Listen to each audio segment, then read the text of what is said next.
বন্ধুরা, দেখো রিসেন্ট একটা বড় খবর বেরিয়ে এসেছে, সেটা হলো গিয়ে ওপেক। নাম শুনেছ? এটা হলো গিয়ে একটা ইসলামিক দেশের তেলের অর্গানাইজেশন, একটা সংগঠন। সেই সংগঠনের থেকে এখন বেরিয়ে গেছে হলো কি ইউএই। সব থেকে বড় আপডেট এটা। কারণ ওপেক এই সংগঠনটা কি করে, পুরো বিশ্বে তেলের দাম কেমন হবে সেটা নির্ধারিত করে। যেহেতু ইউএই এখান থেকে বেরিয়ে গেছে, অতএব ইউএই এখন স্বাধীন। ইউএই তার ইচ্ছে মতন দামে বিক্রি করতে পারবে, তার ইচ্ছে মতন দামে, ইচ্ছে মতন পরিমাণে তেল উৎপাদন করতে পারবে।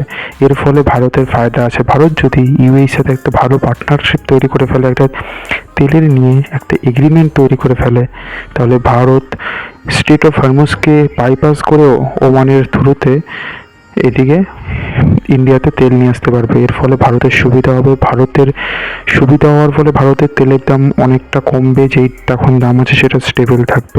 এটা হলো সব থেকে বড় আপডেট।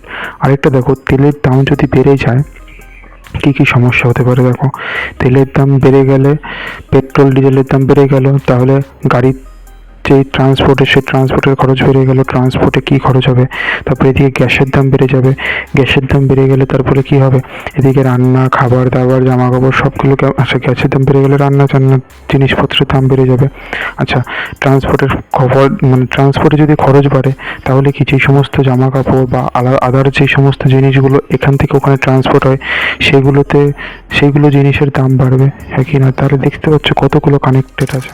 তোমরা লক্ষ্য করো যে ভারত কিন্তু পেট্রোল ডিজেলের দাম কিন্তু যেটা ছিল সেটাই ধরে রেখেছে, বাড়ছে না কিন্তু দাম। কারণ ভারত বলে দিয়েছে যাই হয়ে যাক, আমরা আমাদের যে প্রাইস আছে সেই প্রাইসটা সেটাই ধরে রাখবো।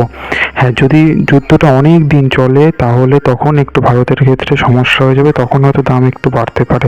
কিন্তু ভারত বলেছে এখন কোনো সরকারের কোনো ডিসিশন নেই যে তেলের দাম বাড়ানোর জন্য। কারণ এই যে লসটা, সেই লসটা সরকার নেবে বা কোম্পানি নেবে, এই লসটা, ঠিক আছে? এই তেলের জন্য যে দাম বাড়ার ফলে যেই লস যদি দেখতে পারো যদি হয়ে থাকে, সেটা কোম্পানি, সেই ক্ষতির ভারটা সেটা কোম্পানি নেবে, ঠিক আছে? সেই জন্য ভারতে তেলের দাম এখনো বাড়েনি।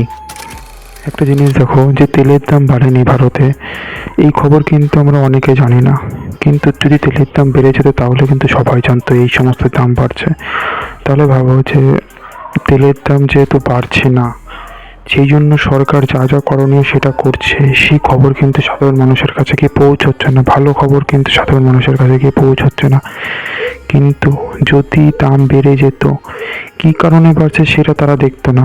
তারা দেখতো যে সরকার ঠিক করতে পারছে না, দাম বেড়ে যাচ্ছে, এরকম এরকম কত আঙুল তুলতো। কিন্তু এখন যে দাম বাড়ছে না, এখন কিন্তু কেউ খোঁজও নিচ্ছে না, কেন বাড়ছে না সেটাও জানছে না, তাই তো? এইবার যদি দাম বেড়ে যেত তাহলে কিন্তু খোঁজ নিত না, কিন্তু এরকম বলতে যাতে দাম বেড়ে গেছে কেন, এই হয়েছে কেন, কত প্রশ্ন আছে। ওই জিনিসটাই যে এখন ভালো দাম বাড়ছে না, সরকার কিন্তু অনেকটাভাবে হ্যান্ডেল করছে জিনিসটা, কোম্পানিকে হ্যান্ডেল করার প্রেশার দিচ্ছে, সেই জিনিসটা সাধারণ মানুষের কাছে গিয়ে পৌঁছচ্ছে না। এটা হলো কথা, ভালো জিনিস পৌঁছয় না।